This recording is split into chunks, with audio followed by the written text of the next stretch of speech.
Ladies and gentlemen, welcome back to the show. This man takes on Nick Capuria, March 9th, Beatdown Promotions 6. You can get your tickets, beatdownpromotions.com.au. Alfred Stoddart, mate, welcome. Hello. Pleasure to be with you. Can't let you go, man. Before every fight, I gotta get my fix. Now, you nearly set me into a spin because I believe you put on your story that your nose was broken and the fight might be off. What was going on? Yeah, I decided I wanted to taste my teammate's knee with my nose, and it didn't taste as great as I thought it would. And what I thought at the time was like, it's funny because it was like I turned the wrong way, ate the like knee to the mouth, which is what actually saved the fight, is the fact that it hit my mouth more and then kind of glanced up to my nose. And that hurt like all hell, just eating a full knee to the mouth. And then as I'm turning, my coach is like, "Is that your nose?" And I hadn't even thought about it because my mouth hurt so much. And then I grabbed my nose and I felt like a small click, and I was like, and all the pain went away, and just the like disappointment of the fight camp and everything just being gone. I just started being like, no, fucking nose. Like it doesn't hurt. Like it doesn't even hurt. If the fight would be off, you have to go get surgery. It's 5 weeks and there's only 4 weeks left. Fuck. Oh, And, yeah, yeah, that was good. I was gonna say, how scared were you? I was fucking crying. Like, I'll release the video after the fight, but like, yeah, I was genuinely just like sobbing there, like, no. I am the best I've ever felt and the best I've ever looked. Like, my coaches are hard asses, like Renato to Ben, to all of them are like very much those type of people who don't give you a compliment if you're still doing one thing shit. And they're just like Renato's like, "You're the best in your division right now." And Ben is like, "All the things I used to hound you about," which there was a fucking model. He's like, "None of a present in what you do anymore. It's extremely sharp. You are fucking excellent everywhere."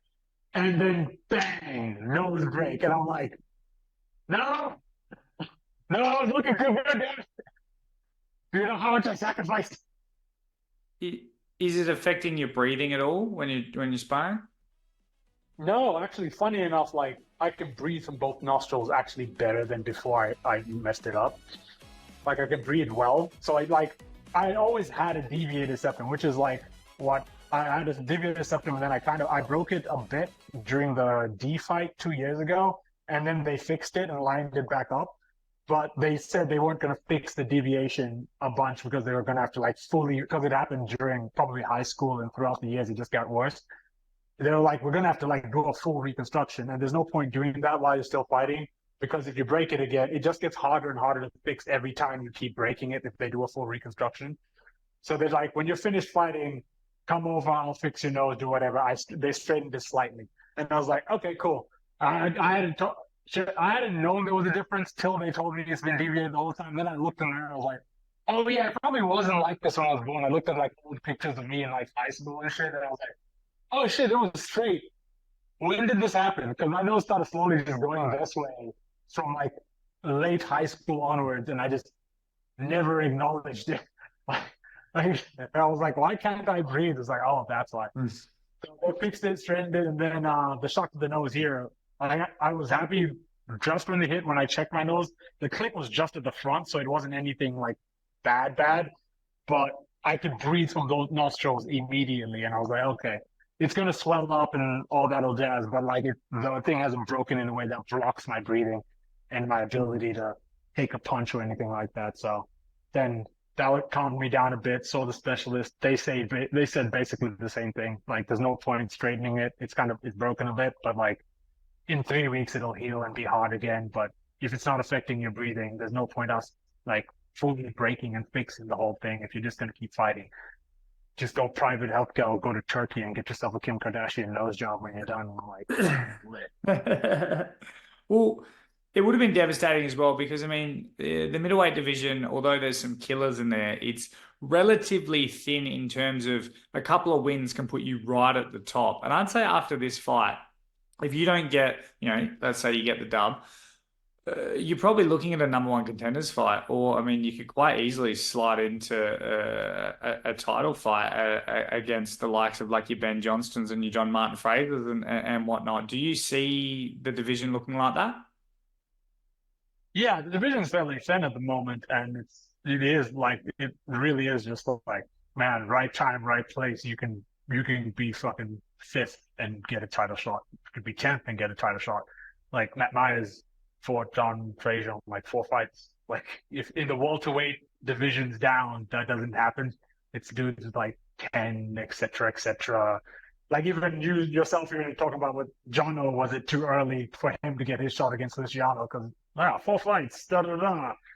It usually is the guy with the most fights and has won a bunch more is in that, who has done a bunch is in that contender spot. But the middleweight division's thin and just full of welterweights who don't want to cut weight every now and then and just agree to a middleweight fight.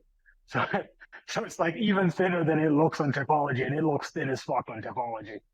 Like I'm Yeah. still ranked underneath Sam Daub, who I beat and is in a different weight class now. Makes no sense.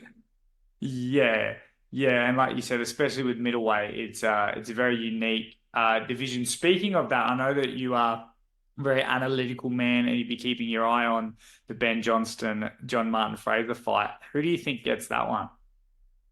Oof.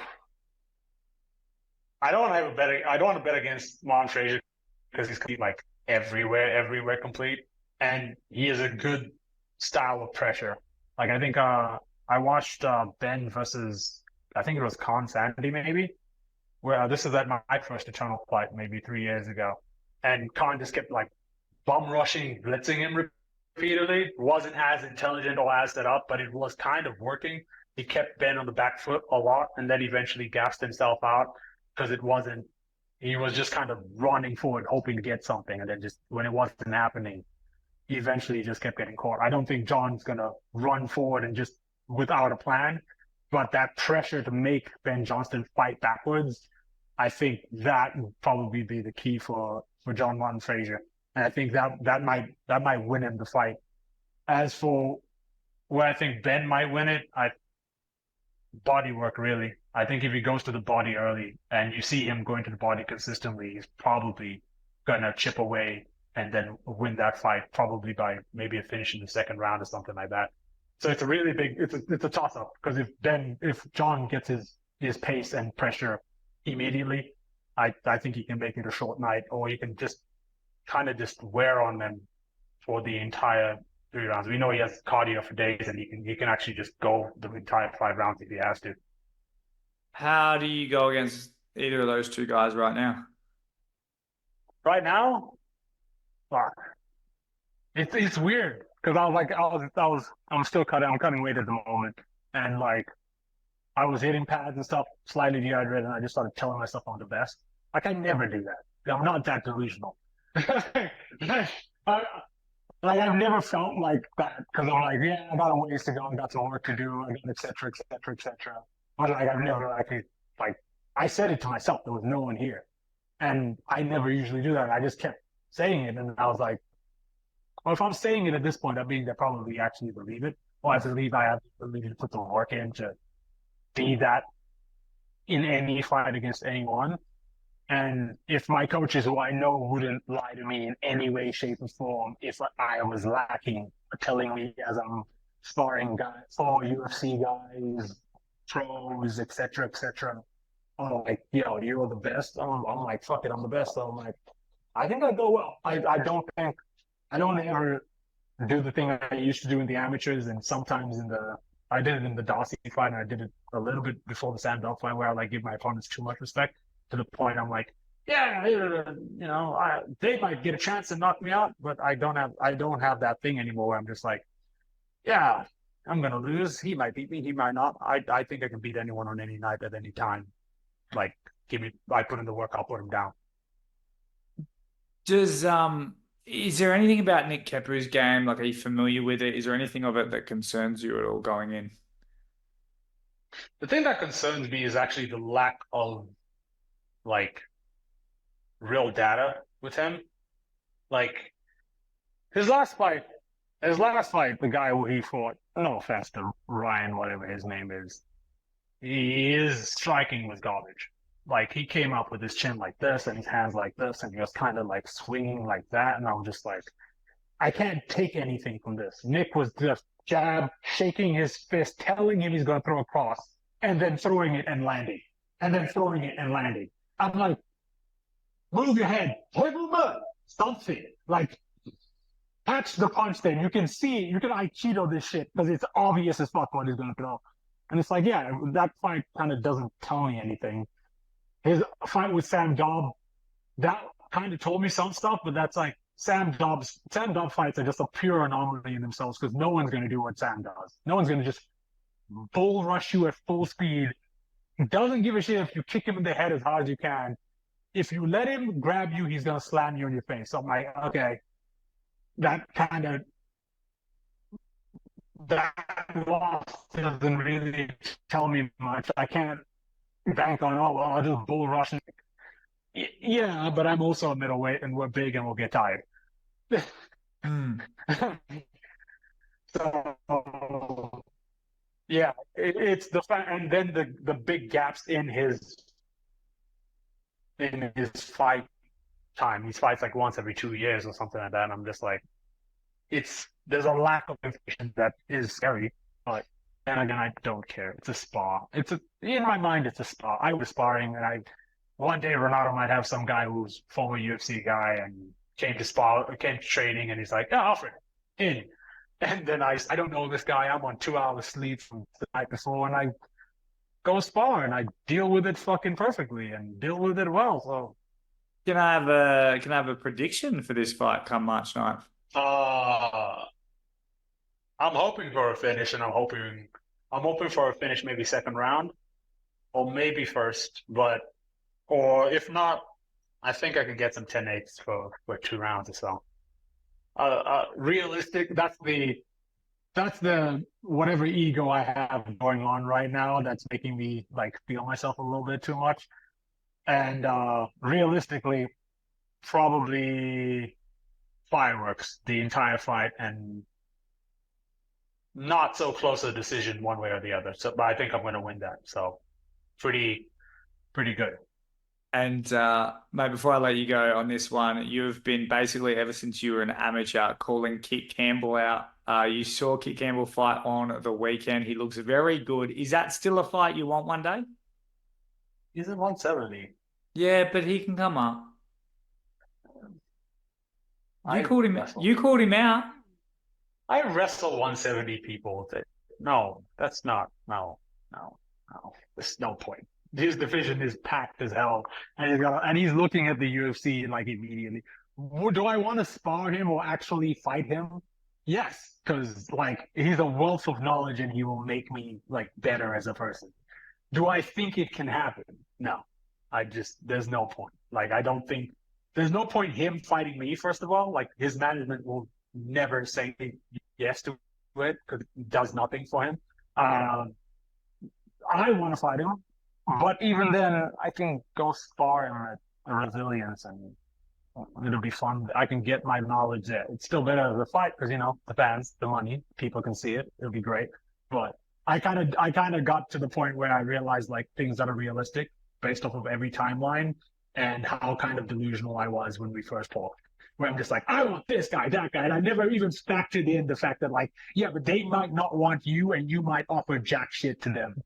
But then, people want me to fight Christian Latham again. And I'm like, I don't have the ego thing that's like, well, he beat my ass, I want to get them back. I don't. And also, I'm like, in my head, the thing that happened before the Dossie fight and after the Dossie fight was I lost any and all give a shit about like people's opinions on what my journey is when it comes to fighting, because when I did, I fought funny and got finished in 2 minutes. And I was like, it just doesn't, like, I'm in this journey to improve and get experience and get things. I know I maybe have only 30 fights ever in life. Unless it's in the UFC and we're doing it for something, I don't do this. I'm not Hollywood. I'm not doing a sequel and then a re-sequel and a re-sequel. The division might be thin, but we've already fought. And unless he becomes like a jiu-jitsu fucking wizard and his whole game changes and now he's like Street Buddha, then I'll be like, fuck yeah, Christian, let's fight. Because whatever you're doing right now is severely different from when we fought, and I need to experience that so I can improve. Otherwise, what? We fight, close fight, I get a split decision win, or maybe I get a knockout, or maybe he gets a knockout, but I learn nothing from it and I gain nothing from it.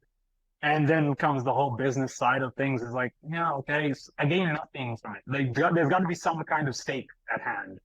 So we will fight at some point, because there's no doubt Christian's going to make it to the UFC. Like, no doubt. And I don't think there's no doubt I'm going to make it to the UFC.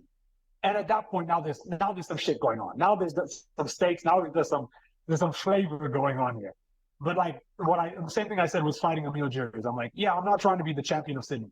Like, I'm trying to get to the UFC. And that is a big task with a big picture. And you're fighting the whole world. If you focus real hard on beating the dude in your suburb, you're going to miss the forest for the trees every time.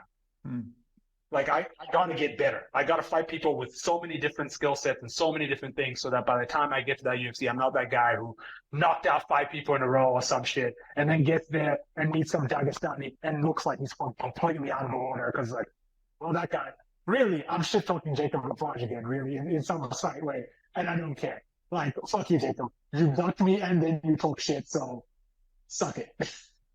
What's the issue there? Well, I beat D, and we were supposed to fight for the middleweight championship. He was the middleweight champ at the time. He wanted to move down to welterweight so he could capture 2 belts. His words were he's going to defend both. So he'll capture the welterweight, then he'll go back up to middleweight, then, stay dog. I beat D. I was supposed to be the #1 contender. He chose another welterweight fight. I was like, fine. I was then put up for the championship. He then messages and is like, no, I'm still the champ, right?